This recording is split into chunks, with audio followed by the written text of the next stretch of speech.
Okay, so just to summarize, if you've got a plus b to the power n, where n is a large power, this method will work there. You clearly know when you have binomial expansion, you start with a to that power, so a to the power n, yeah?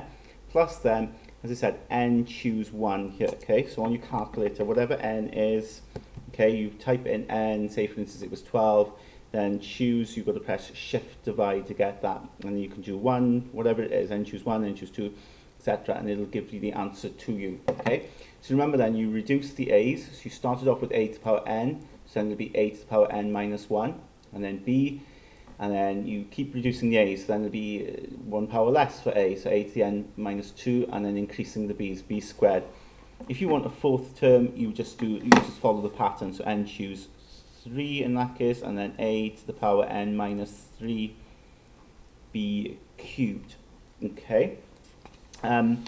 So when they don't give you the value of n, you need to work it out, then we'd use this sort of formula here. This is useful in practically all circumstances, okay?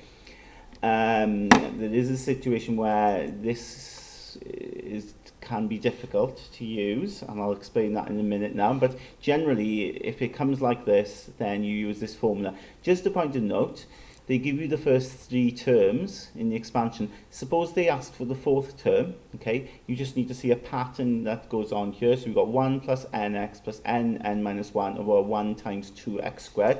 For the next term, okay, well on the top, if you notice the n's are reducing, so n, and then you've got n minus 1. So in the next term, it'll be n minus 1, n minus 2. So it's kind of long, the coefficient, but you can see the n's reducing. And on the bottom, here you've got 1 times 2.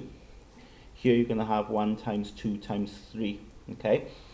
And then we've got x cubed then, yeah? Because it's x there, x squared there, x cubed there. So you just need to sort of see that pattern here, okay? Now, technically, I should put n over 1, yeah? They don't do that in the formula booklet, but it'd be n over 1. That's why then they've got 1 times 2 here, and then 1 times 2 times 3. So you just see the pattern.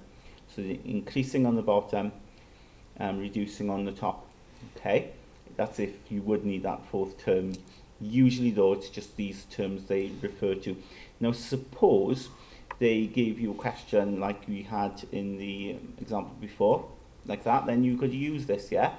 But if they gave you a situation whereby that wasn't 1, okay, it was a different number, then you'd need to come back to use this formula, okay, if that wasn't 1. So of course then you could put a and b in here. Now of course the challenge you've got then is appreciating what to do here with the n choose 1, because you don't know what n is. So what I would say to you to do then is just to rewrite this combining this formula with this formula here. So where they've got n choose 1, just put n in, okay? So that'll be n a to the n minus 1b. Where they've got n choose 2, you put that in there, right? So it'll be n minus 1 over 1 times 2, and then a to the n minus 2b squared. Okay, so you can combine them and you'll get then the sort of process that you need if they have a situation like this where it's a plus b to the power n.